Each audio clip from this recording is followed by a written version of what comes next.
একযুগেও শেষ হয়নি খুলনা শিপইয়ার্ড সড়কের কাজ। এতে চরম দুর্ভোগে পড়েছেন এলাকার হাজার হাজার মানুষ। এরই মধ্যে নানা অনিয়মের কারণে ঠিকাদারের সাথে চুক্তি বাতিল করেছে কর্তৃপক্ষ। এতে অনিশ্চয়তা দেখা দিয়েছে কাজটি শেষ হওয়ার।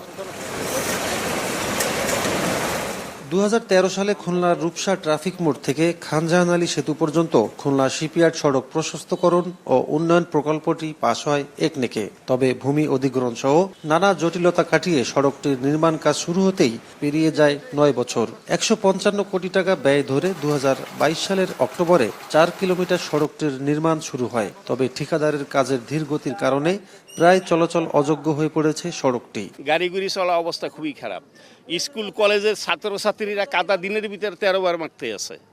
রাস্তায় চলতে পারতেছে না, গাড়ি বুড়িয়ে পড়তেছে, বাচ্চা কাচ্চা মারা যাচ্ছে। মানুষের এতটা দুর্ভোগ, যেহেতু ছেলেমেয়েরা স্কুলে যায় তখন পড়ে গেলে আপনার তাদের ঠ্যাং ভাঙে, হাত ভাঙে। কিছুদিন আগে একটা অ্যাক্সিডেন্ট হয়েছে, রোড অ্যাক্সিডেন্ট হয়ে মনে করেন যে মারা গেছে। তার আগেও আমরা দেখছি ওই মাথায় একটা অ্যাক্সিডেন্ট হয়ে মারা গেছে। তাহলে এর সমাধানটা আসলে কোথায়? সড়কটির দুপাশে রয়েছে অসংখ্য দোকানপাট ও ব্যবসার প্রতিষ্ঠান। বেহাল সড়কের কারণে প্রভাব পড়েছে এখানকার ব্যবসা বাণিজ্যে।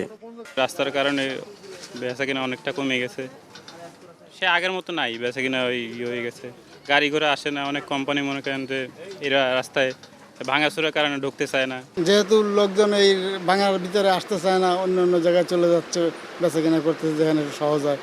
আমরা তো খুব ক্ষতিগ্রস্ত হচ্ছি। সড়কটির কাজ দ্রুত শেষ করতে নাগরিক সমাজের উদ্যোগে নানা কর্মসূচি নেওয়া হলেও টনক নড়ছে না কর্তৃপক্ষের। ঠিকাদারি যে প্রতিষ্ঠান, তাদের লুটপাটের কারণে কিন্তু কেডিএ যে কর্মকর্তা যারা আছে তারাও এর সাথে জড়িত। দীর্ঘ এক যুগেও খুলনা শিপইয়ার্ড সড়ক কাজ নির্মাণ প্রকল্প এখনও শেষ হয়নি, যে কারণে আমরা নিরাপদ সড়ক চাইয়ের পক্ষ থেকে বিভিন্ন সময় আন্দোলন সংগ্রাম করেছি। অচিরেই আমরা কিন্তু এখানে ধানের বীজ বপন করা এবং ধানের শীষ বপন করার একটা কর্মসূচি নিয়েছি, যাতে কেডিএ কর্তৃপক্ষ টনক নড়ে। এ ব্যাপারে কর্তৃপক্ষের সাথে যোগাযোগ করলে ক্যামেরার সামনে কথা বলতে রাজি হননি কেউই। Rafiul Islam Tutul, star news, Khulna.